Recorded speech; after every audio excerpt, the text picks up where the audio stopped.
Over বল করার জন্য শেষ প্রান্তে সজল কিন্তু ইতিপূর্বে একাধিক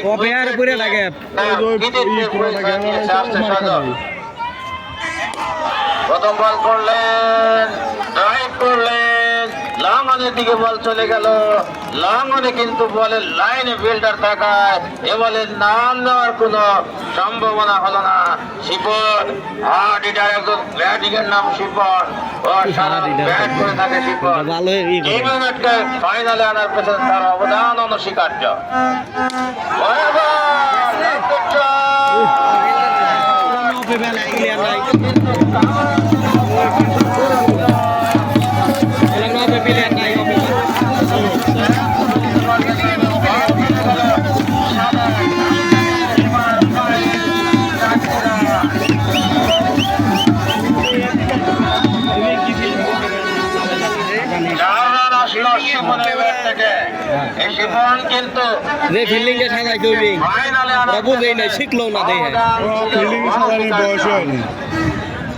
ফিল্ডিং সাজানোর বয়সই হয়নি। দুজনই কিন্তু হার্ড হিটার, ব্যাটিং মারকুটে একজন ব্যাটসম্যান এই সজল এবং শিপন। শিপন যদিও ফিল্ডিং এর সময় উইকেটের পেছনে থেকে দলকে নেতৃত্ব দিয়ে থাকে। আসছে এভাবে বাসন দিতে আছে ওর নামে। এবারে কিন্তু ড্রাইভ করেছিলেন জায়গায় দাঁড়িয়ে থেকে, শেষ পর্যন্ত কিন্তু ব্যাটে লাগাতে পারলেন না। বল কিন্তু সরাসরি চলে আসলো উইকেট রক্ষক জাকিরের গ্লাভসে। এটি কিন্তু ডট বল।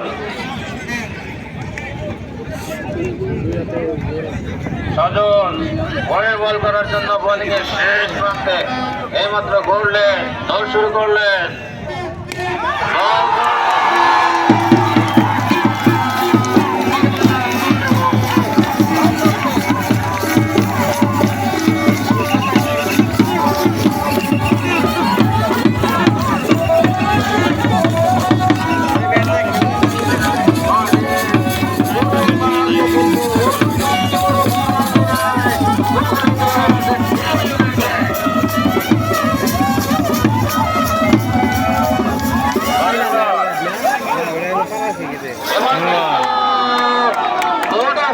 বল ছিল তুষার স্যার হাত চারি উঠিয়ে জানিয়ে দিলেন সজল এবং কিন্তু তোমার নো বল, নয়ে সূত্রে বাড়লো একটি রান, সেই সঙ্গে উইকেটের সঙ্গে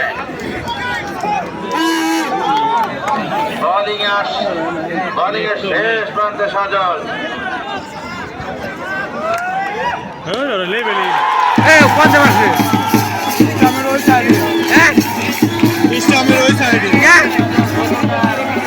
এটা কোন নিয়ম?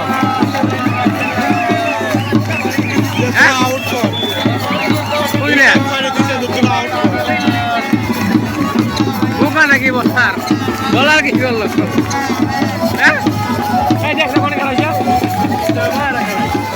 মার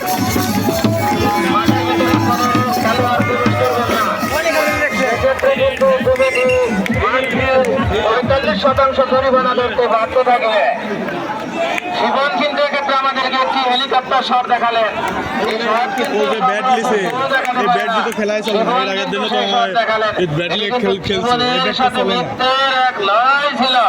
কিন্তু শেষ পর্যন্ত শিবন সেটি করে দেখালেন।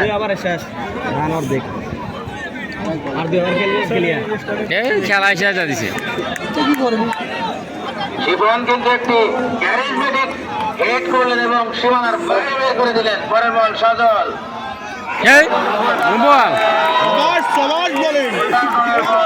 পাগল নেই মাথার উপর বসাবি।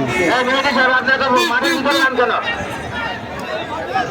একটু কম যাবেন, মাঝে মাঝে যাবেন, এত গতি বলে দেওয়া যাবে না।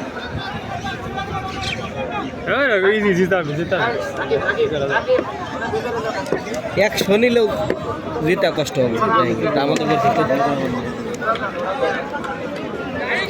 তিন ওভার খেলাই এবারে কিন্তু শিবন কিন্তু অসাধারণ ব্যাট চালিয়ে যাচ্ছে। অন্যদিকে তার যোগ্য সতীর্থ কিন্তু আমরা দেখতে পাচ্ছি সজলকে, সতেজকে। এই শিবন সতেজ জুটি কি খেলা শেষ করে দিবে? বিনা উইকেটে কি জয়ের মন্ত্র পৌঁছে যাবে? এরা কিন্তু প্রত্যাশাই করতে পারে বাহ বাহ বাহ কিছুটা আম্পায়ারিং ডিসিশন বাহ ক্যাপ্টেন বাহ এবং খেলোয়াড়দের সাথে ট্রাই ডিসকাস করে চলছে কঠিন লেভেলের ট্রাই করে দেখা যাক শেষ পর্যন্ত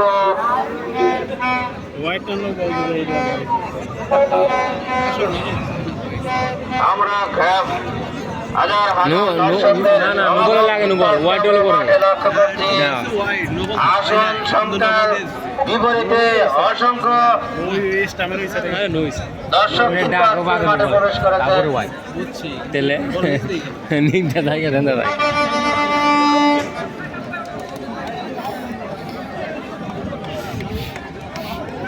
সুপ্রিয় দর্শক মন্ডলী স্কোর বোর্ডের লাইনে যারা একটু দয়া করে বর্ডার লাইনটা আপনারা ছেড়ে দেন সাদা দাগটা ছেড়ে দেন